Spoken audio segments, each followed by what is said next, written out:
Assalamualaikum warahmatullahi wabarakatuh. Halo semua, perkenalkan saya Balkis dari program studi S1 Teknik Mesin Universitas Negeri Padang dengan NIM 2433852. Di sini saya akan menjelaskan klasifikasi material teknik berdasarkan 5 macam material yang akan dibahas, yaitu logam fero, logam non fero, polimer, komposit, dan keramik. 5 jenis material tadi akan diklasifikasikan dari sifat-sifatnya, karakteristiknya, bahan penyusunnya, dan bagaimana pengaplikasiannya pada kehidupan sehari-hari. Tugas video ini merupakan tugas dari mata kuliah material teknik dengan dosen pengampu yaitu Bapak Andra Arafat, STME, PhD. 5 klasifikasi material tadi yaitu logam fero, logam non fero, polimer, komposit, dan keramik akan saya jelaskan dengan bantuan PPT yang telah saya buat. Berikut PPT dan penjelasannya. Klasifikasi yang akan kita bahas pertama yaitu klasifikasi logam fero. Besi yang secara kimiawi Fe tidak cocok sebagai bahan karena bahan ini terlalu lunak. Besi yang dapat diolah secara teknis selalu merupakan paduan dari antara besi Fe dan zat arang atau karbon dan unsur-unsur lainnya. Campuran bahan kimia lain inilah yang nantinya akan mempengaruhi sifat-sifat dari logam atau pada pembahasan ini kita sebut dengan logam fero. Ada 3 sifat dari logam fero. Yang pertama ada sifat fisik, yang kedua ada sifat kimia, dan ketiga ada sifat mekanik. Sifat fisik dari logam fero yang pertama ada rapat massa, kedua konduktivitas panas, ketiga konduktivitas listrik, dan keempat ada sifat magnetik. Sifat-sifat kimia dari sifat logam fero diantaranya ada ketahanan oksidasi dan ketahanan korosi. Terakhir, sifat mekanik dari logam fero diantaranya ada kekuatan tarik, ketangguhan, kekakuan, keuletan, kekerasan, kekuatan impak, ketahanan lelah, ketahanan mulur, dan modulus Young. Diketahui sebelumnya bahwa logam fero tidak dapat terdiri dari unsur Fe sendiri, hingga dibutuhkan unsur-unsur lain untuk menambahkan karakteristik dan sifatnya.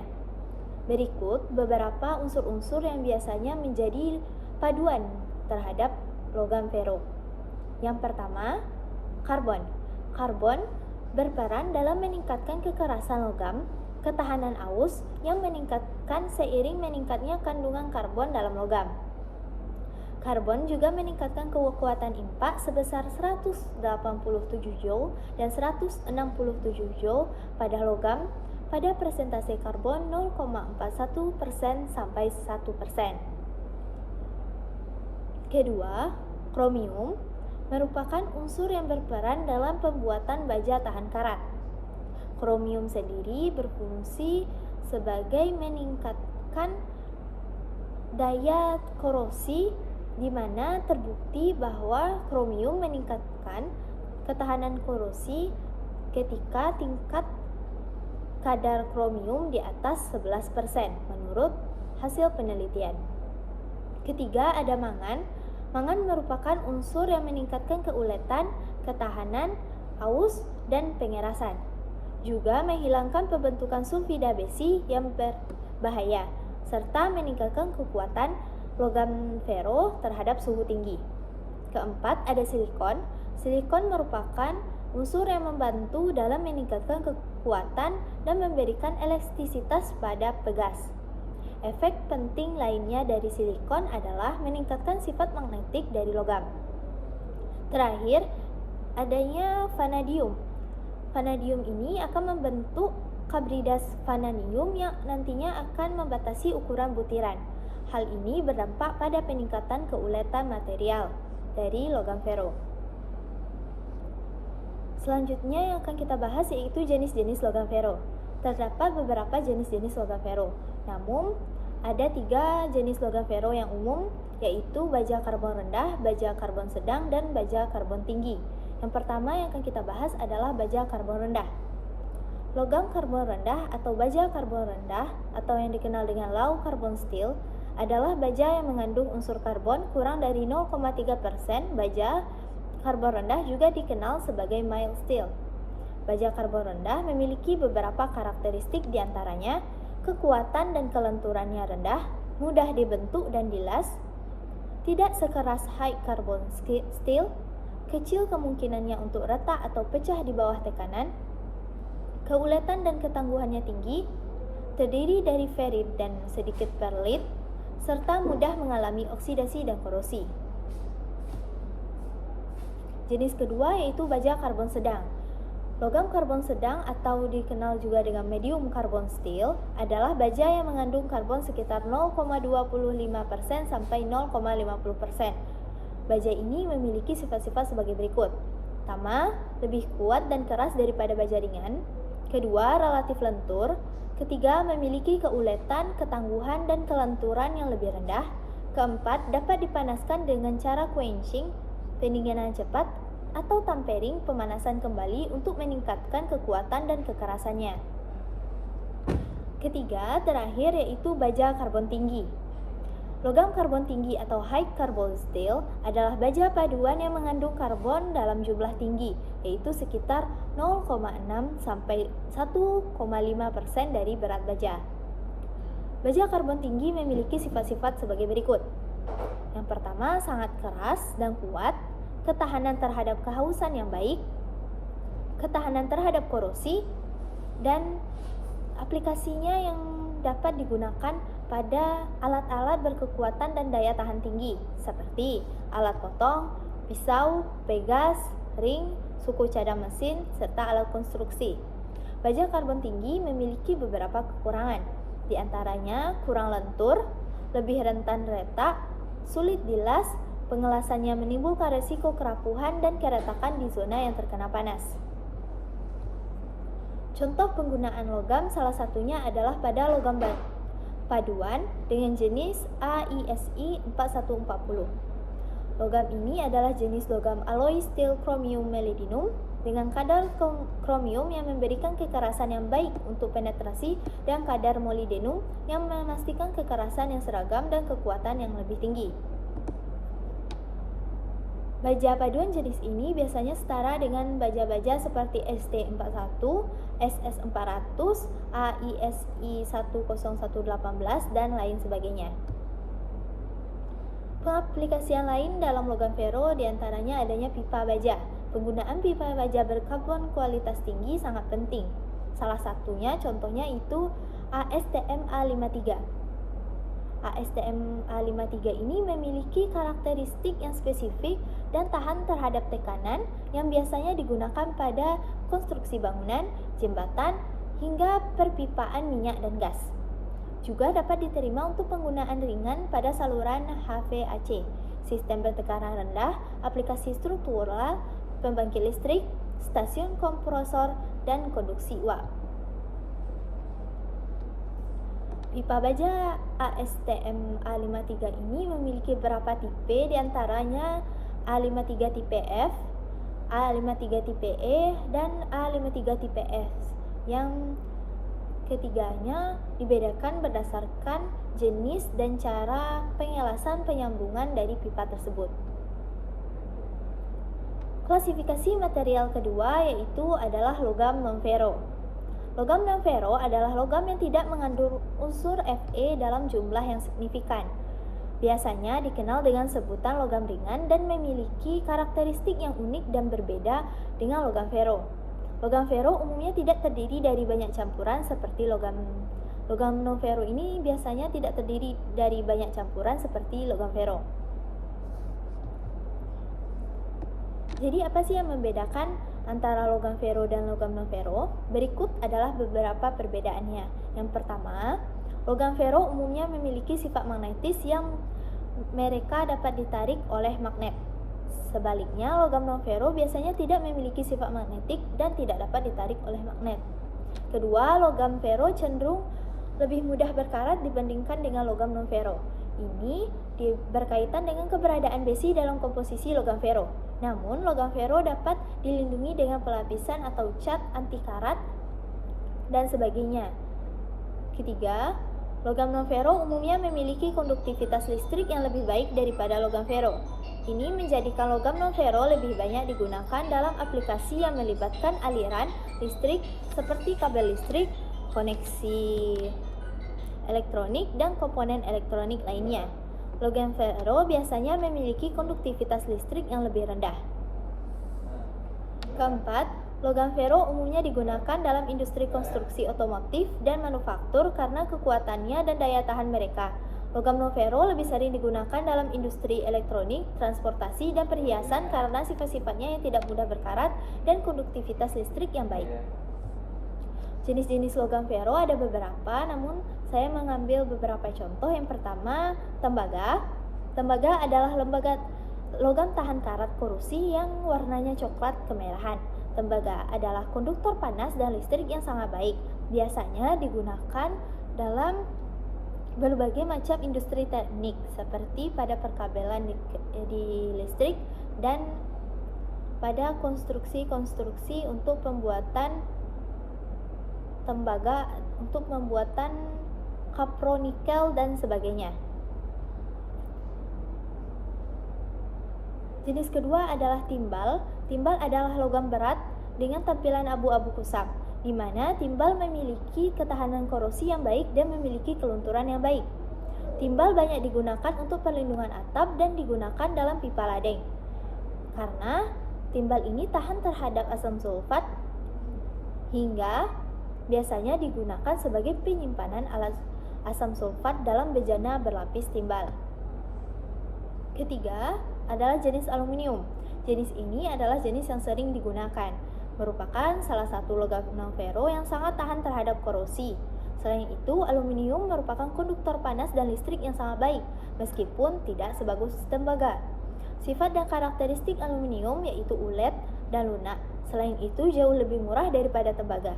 Aluminium banyak digunakan seperti dalam industri pengemasan, seperti kaleng minuman, aluminium foil, dan karena densitasnya lebih rendah, biasanya digunakan dalam rangka pesawat dan helikopter serta transportasi kendaraan. Jenis selanjutnya adalah timah. Timah merupakan logam non-ferus yang berwarna putih, keperakan yang mengkilap. Timah memiliki ketahanan yang ditemukannya lembaran baja berlapis untuk pembuatan wadah timah untuk keperluan penyimpanan mustar, dan minyak lainnya, karena timah ini memiliki sifat tahan terhadap korosi asam. Timah juga biasanya digunakan dalam industri elektronik untuk keperluan bahan pengisi solder pada perangkat elektrik. Aplikasi material logam non-fero yang umumnya digunakan, salah satu contohnya adalah aluminium 2024T351. Material yang satu ini merupakan jenis yang paling keras dan yang paling kuat serta paling tahan panas tinggi. Konstruksinya kokoh dan tidak mudah mencair, menjadi keuntungan sendiri hingga digunakan sebagai salah satu komponen untuk pembuatan keperluan otomotif seperti konstruksi badan pesawat.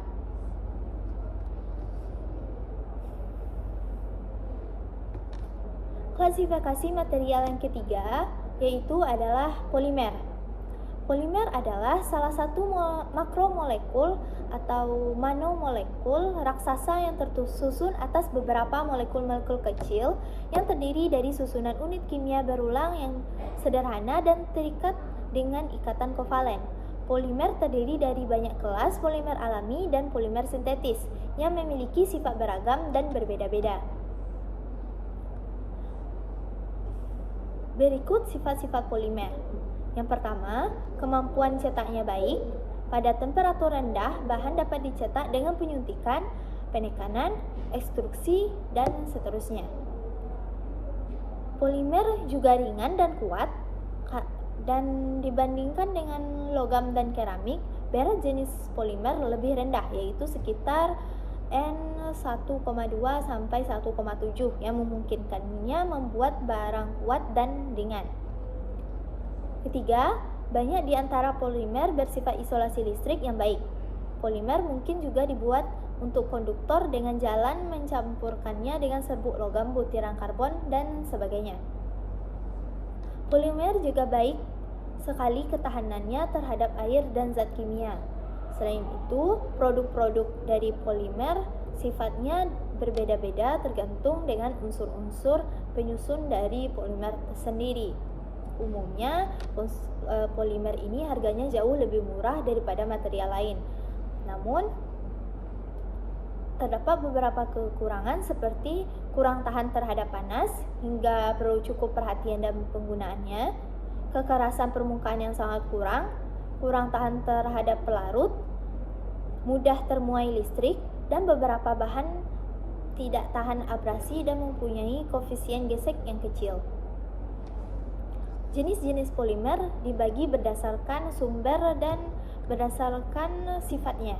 Berdasarkan sumbernya, polimer dibagi menjadi 3, yaitu polimer alami, polimer semi alami, dan polimer sintetis. Polimer alami adalah polimer yang berasal dari alam langsung seperti getah, serat, dan lain sebagainya.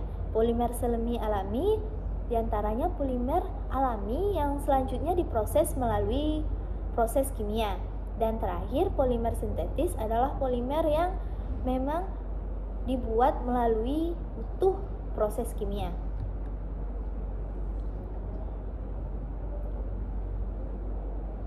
Lalu selanjutnya jenis polimer berdasarkan sifatnya. Ada 3, yang pertama yaitu termoplas, yaitu polimer yang melunak jika dipanaskan dan dapat dicetak kembali menjadi bentuk lain. Sifat ini disebabkan oleh struktur termoplas yang terdiri dari rantai-rantai panjang dan gaya interaksi antara molekul yang lemah. Sifat-sifat lain dari termoplas adalah ringan, kuat, dan transparan. Contohnya pada polietilena, polipropilena, PET, dan PVC. Kedua, ada termoset, yaitu polimer yang memiliki bentuk permanen dan tidak menjadi lunak jika dipanaskan. Sifat ini disebabkan oleh adanya banyak ikatan kovalen yang kuat antara rantai-rantai molekul. Pemanasan termoset pada suhu yang terlalu tinggi dapat memutuskan ikatan-ikatan tersebut hingga sifatnya tersebut menurun. Contohnya pada bakelit dan melamin. Ketiga, ada elastomer. Jenis ini adalah jenis polimer yang elastis dan bentuknya dapat diregangkan, namun dapat kembali ke bentuk semula setelah gaya tariknya dihilangkan. Contohnya ada pada karet alam dan karet sintetis SBR. Contoh-contoh penggunaan polimer adanya pertama pipa PVC. Pipa PVC adalah pipa yang terbuat dari bahan baku polivinil klorida yang memiliki sifat tahan terhadap korosi, ringan, serta biaya produksi yang relatif murah dan cocok untuk beragam kebutuhan termasuk pipa plastik. Jenis-jenis umumnya biasanya terdiri dari 3 kelas, yaitu kelas AW, kelas D, dan kelas C. Kita masuk pada klasifikasi material yang keempat, yaitu komposit. Material komposit adalah salah satu jenis material rekayasa yang relatif baru dalam dunia teknologi. Dan material ini merupakan gabungan dari 2 atau lebih jenis bahan. Tujuan utamanya dari pembuatan material komposit adalah untuk menciptakan sifat mekanik atau properti mekanis yang lebih optimal daripada yang bisa diperoleh dari bahan tunggal. Bahan dasar yang digunakan dalam material komposit juga memiliki sifat-sifat yang berbeda dan ini menghasilkan sebuah komponen solid yang memiliki karakteristik unik saat digunakan dalam aplikasi tertentu. Komposit biasanya terdiri dari beberapa komponen, yang umumnya ada 2 komponen, yaitu reinforcement dan matrik. Komponen reinforcement ini adalah komponen yang berfungsi sebagai penguat dalam pembuatan material komposit. Biasanya, proporsi bahan penguat dalam komposit tidak melebihi 50% dari bahan matriks. Bahan utama penguat dari material komposit ini biasanya dibagi menjadi 2 jenis, yaitu penguat terus-menerus diperkuat dan penguat dengan perkuatan terputus. Komponen kedua yaitu adalah komponen matriks. Material ini memiliki karakteristik istimewa seperti elastisitas, kelembutan, ketahanan yang tahan lama, serta kemampuan untuk berikat dengan baik ketika mencapai titik leburnya. Matriks dapat terbentuk dari plastis dan kelompok polimer dengan peran yang berbeda. Keduanya memiliki keunggulan masing-masing, yakni termoplastik dan termoset.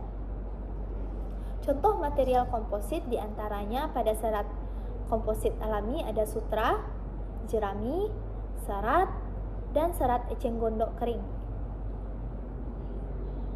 Material komposit dari bahan sintetis contohnya ada nilon dan fiberglass. Aplikasi material komposit pada kehidupan sehari-hari, salah satu contohnya adalah pada jembatan komposit.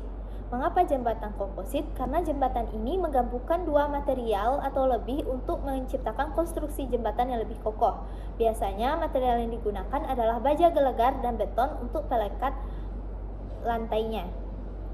Umumnya dibagi menjadi dua jenis, yaitu jembatan dengan struktur tangga dan jembatan multi-gilder. Kita masuk pada klasifikasi material terakhir, yaitu keramik. Keramik adalah kelompok bahan yang beragam dan dapat ditemukan pada produk-produk seperti ubin, batu bata, piring, kloset, toilet, dan lain-lain sebagainya. Bahan keramik ini biasanya dapat dibuat tanpa komponen-komponen lainnya dan biasanya dibuat dengan komponen alami seperti dari tanah liat, mineral, oksida, dan senyawa lain. Keramik memiliki 3 sifat utama, yaitu sifat fisik, sifat kimia, dan sifat mekanik. Sifat fisik dari keramik yaitu lebih keras dan lebih rapuh daripada logam, tahan aus, tahan api, isolator termal dan listrik yang baik, nanomagnetik, tahan oksidasi, dan stabil secara kimiawi. Sifat kimia dari keramik yaitu ada tahan terhadap reaksi kimia dan korosi, dan umumnya lembab dan tidak reaktif dengan asam atau basah. Selanjutnya sifat mekanik. Sifat mekaniknya terdiri dari kekuatan benturan yang buruk, kekuatan tekan yang tinggi, struktur yang sangat kaku dan sedikit atau tanpa hasil. Adanya retakan mikro dapat menyebabkan konsentrasi tegangan lokal pada patah getas di keramik. Lalu kekerasan dan kekuatan dalam kompresi dengan suhu pelunakan yang tinggi, ketahanan guncangan termal dari keramik yang buruk, serta sifat rapuh dari keramik.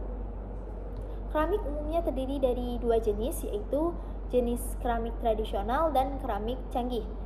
Keramik tradisional ini biasanya terbuat dari bahan alami seperti feldspar, kuarsa, atau tanah liat, yang juga pembuatannya biasanya terbuat dengan proses tradisional, hingga hasilnya itu komposisi dari produk yang dihasilkan tidaklah sempurna seperti pada keramik canggih.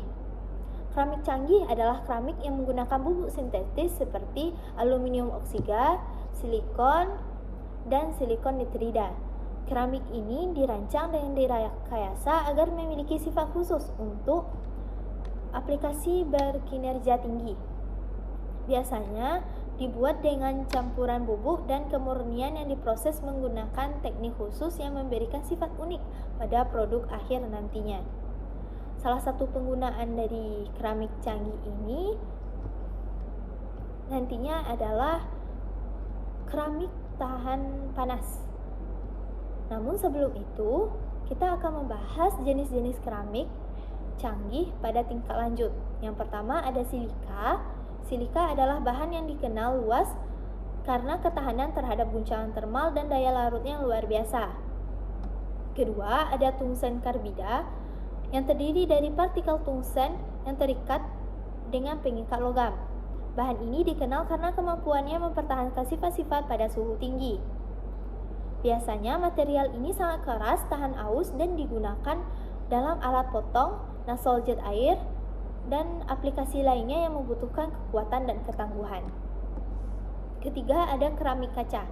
Keramik kaca adalah bahan dengan kristal yang tertanam dalam matriks kaca. Keramik jenis ini dibuat dengan memanaskan kaca di suhu tinggi dan kemudian mendinginkannya dengan cepat. Aplikasi material keramik adalah salah satunya yang disebutkan tadi, keramik tahan api. Keramik tahan api atau keramik ware adalah salah satu dari sedikit material yang dapat mempertahankan kekuatan di bawah beban berat dan suhu tinggi. Mereka adalah bahan penting dalam berbagai proses industri mulai dari produksi baja hingga manufaktur.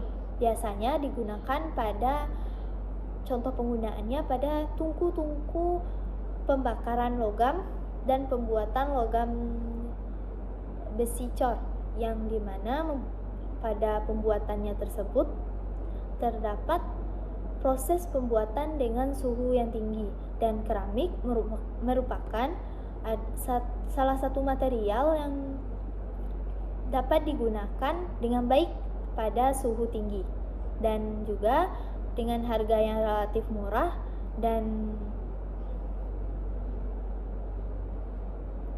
umumnya bahan-bahan ini relatif dapat digunakan secara efisien, maka keramik tahan api biasanya banyak digunakan pada industri-industri manufaktur dan industri-industri logam.